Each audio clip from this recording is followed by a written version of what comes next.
What's up, agents? Zer here, welcome back to Lab, and today I'm going to be discussing with you guys 5 more features that I would like to see added into Minecraft.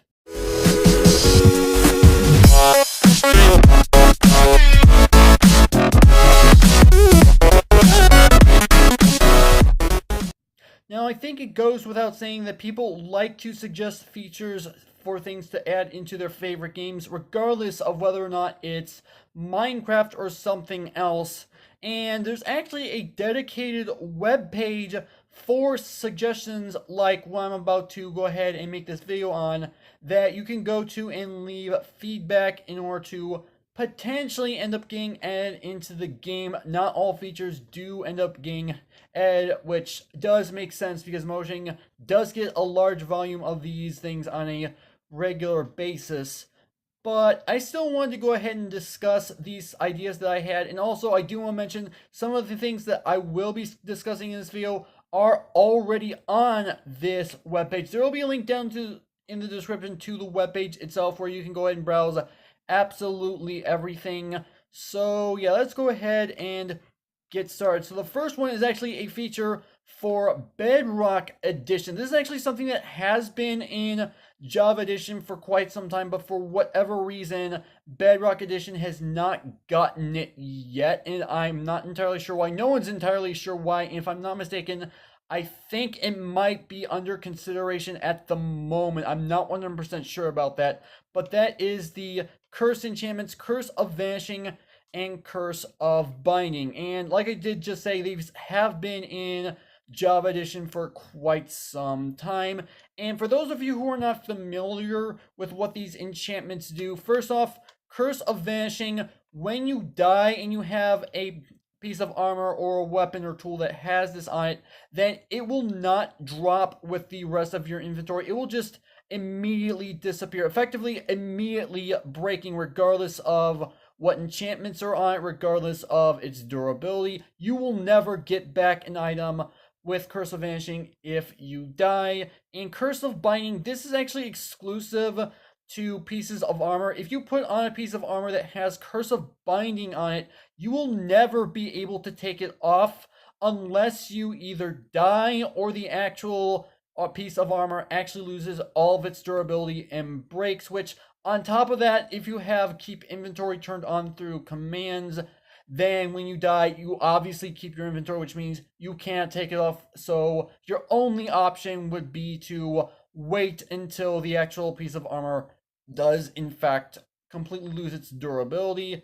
And both of these enchantments are treasure enchantments only, so you can only put them on whatever you're trying to put them on using an anvil, which does raise the question, why would you put this on something like a tool or a piece of armor in the first place? And the reason for that is, like, maybe you found this book in a chest as part of loot somewhere, or you got through a really good pull for a fishing rod and it has some really good enchantments on it that you actually want to use, but also has one of these enchantments on it. You have to make a little bit of a difficult decision on whether or not it's worth having the curse on it on top of the enchants that you actually do want to have. So it's actually a pretty smart mechanic, and in 1.11 and technically 1.14 of Java, since Java is obviously the only one that has it at the moment, if you put something with Curse of Vanishing into a grindstone to disenchant it, it will not remove the actual curses, which I guess in a sense does make sense. But yeah, so there's the curse enchantments for you. Next up, we've got ourselves a custom crafting recipe that I actually personally came up with, and I do believe, I think I remember seeing this in some Java Edition mod pack at one point, but I'm not 100% sure if I did, or if I actually did see it, what mod pack it was from. But this is actually for a sleeping bag, and it actually uses 4 pieces of wool and 2 carpet, and this all is technically the exact same color because, well, when they updated beds, they made sure that every single piece of wool was the exact same color to get a specific color of bed. So that is actually one feature it's going to have in common with the bed, is that it has to be all the exact same color. On top of that, it can actually be dyed using a dye so long as the actual bed or sleeping bag is white.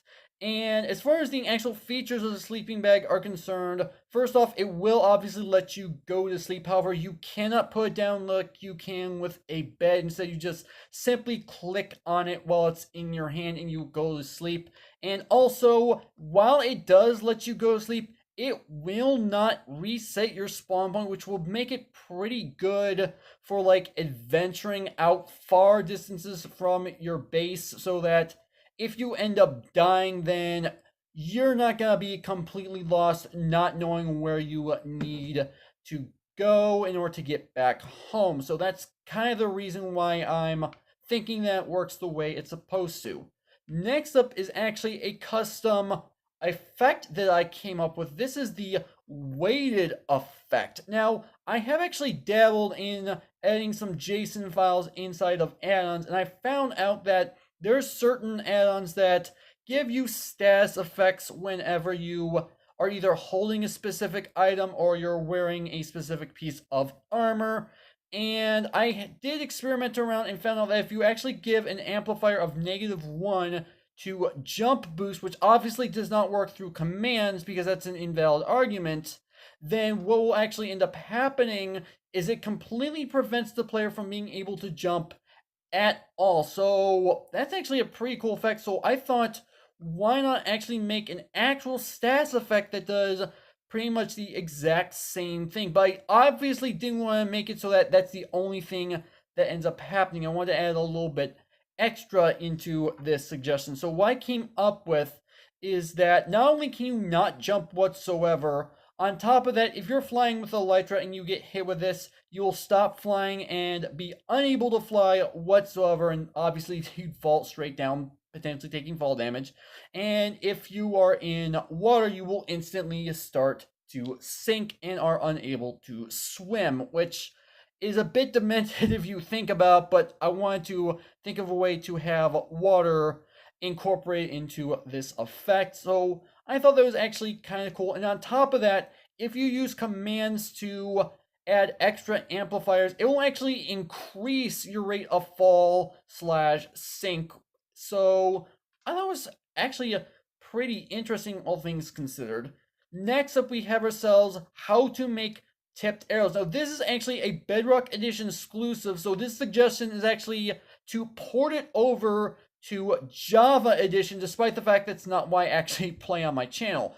So in Bedrock Edition, if you take an arrow and you dip it into a cauldron full of a potion, then you'll turn it into a tipped arrow of that very specific potion. And you can actually, depending on how full it is and how many arrows that you have, depends on how much of the potion is actually used. And you can, in fact, use this in order to tip an entire stack of arrows. However, on Java Edition, you are required to actually go take on the Ender Dragon and gather Dragon's Breath in order to be able to do it. You have to take the Dragon's Breath, use it to create a lingering potion, and then surround it with 8 arrows of said lingering potion to get 8 tipped arrows, which is a crafting recipe that exists inside of Bedrock as well, but obviously it only makes 8 at a time, whereas this particular feature, you can make an entire stack at once, and you're not really wasting a lot. In fact, you're getting more for less, and this is something that I think Java Edition players should potentially have just to make things a little bit easier. So there's that. And the last feature that I want to go ahead and discuss, this is actually something that people have been suggesting for an incredibly long time, regardless of platform. They've been requesting this for a long time. And that's a crafting recipe for Chainmail Armor. Yes, this is one of the most common suggestions as far as feature additions to the game. And there was at one point that you could actually craft Chainmail Armor legitimately. The problem was that it actually used fire blocks, which were not achievable in survival, but the crafting recipe still technically worked. As far as I'm aware, the crafting recipe does not exist anymore. I could be wrong. I haven't really researched it all that much, and I am technically speaking about the more recent updates, obviously 1.11 and 1.14 for Java Edition. So this is actually a recipe that I thought would be an interesting recipe to go ahead and make it, because the logic behind this is that if you were to smelt down both a piece of iron armor and a piece of chainmail armor, it will actually break down into an iron nugget, which is obviously the mechanic that's being used. It is a normal mechanic. And I thought, why not, instead of using full iron ingots, use iron nuggets and use it, and that will create the chainmail armor itself. So it's obviously using technically less materials if you think about it, which obviously if you compare iron armor to chainmail armor, that's definitely the vibe and texture that you're getting out of it. So I thought this is actually pretty cool, and I'm pretty sure that this is actually the very specific crafting recipe suggestion that people have been suggesting. I actually haven't looked into it recently, but I have seen it a number of times before, so I do know this is a viable suggestion. But yeah, those are just some suggestions that I had for actually adding into the game. And as I did technically say, some of these have been things that people have suggested before. And again, I do want to mention one last time that down in the description will be a link to the feedback website where you can go ahead and make your own suggestions for things to add into the game. There are a ton of suggestions that you can go ahead and browse through. Maybe potentially something that you have in mind has already been suggested, which actually does happen quite often, all things considered. I have actually found suggestions that I had that someone else has already thrown out there, which is pretty cool, all things considered.